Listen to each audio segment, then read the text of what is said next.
intern at Mercy Hospital in Pittsburgh, 1968 and 1969. I was drafted into the Army while I was an intern. I was allowed to complete my internship on June 30th, and I reported to Fort Sam Houston in Texas on July the 1st. I had my basic training and I was deployed to Vietnam on August 15th. I spent 1 year there.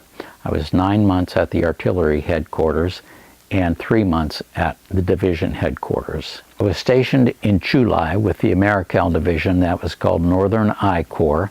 I was fortunate that I was assigned to the artillery. I was not in the trenches with the infantry.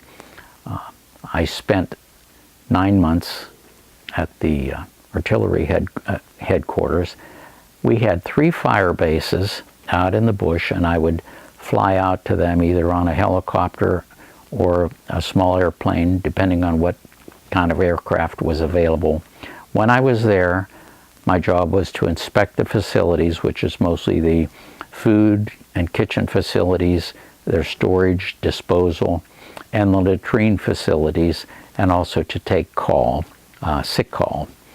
When I was stationed back at the headquarters base, I had a small aid station where I would take sick call each day, and there I also inspected the same facilities. Although I never saw combat, we did have a few exciting moments. We had incoming rockets 2 or 3 times while I was there. Fortunately, no one was injured, and we all took off for the foxholes and waited until the all clear signal. But we did have one unique experience when we had some recreational time down near the beach. We were all on the sand, and all of a sudden we heard a horrible explosion, and everybody ducked for cover thinking that it was incoming fire. It turned out to be an F-15 fighter jet that lost its power, and the pilot ejected and landed in the ocean, and the plane crashed into the beach where we were,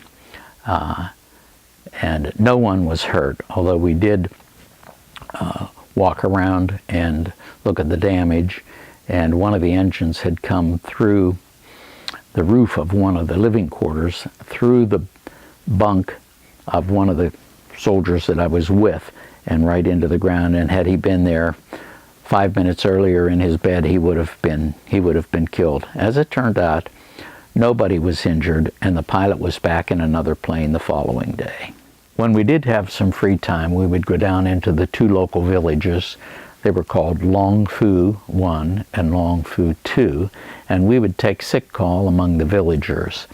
We had a lot of dressings and some ointments. We did not have a lot of antibiotics or oral medicines that we could give them, but we did dress a lot of wounds, and we did treat a lot of skin infections because they were pretty prevalent because of the moist conditions and the rice paddies that were always had water in them, and the people worked in the rice paddies. We did have an outbreak of worm infestations, and we were able to treat those people with oral medications. As it turns out, the medication was toxic for the local people, and a lot of them became intoxicated.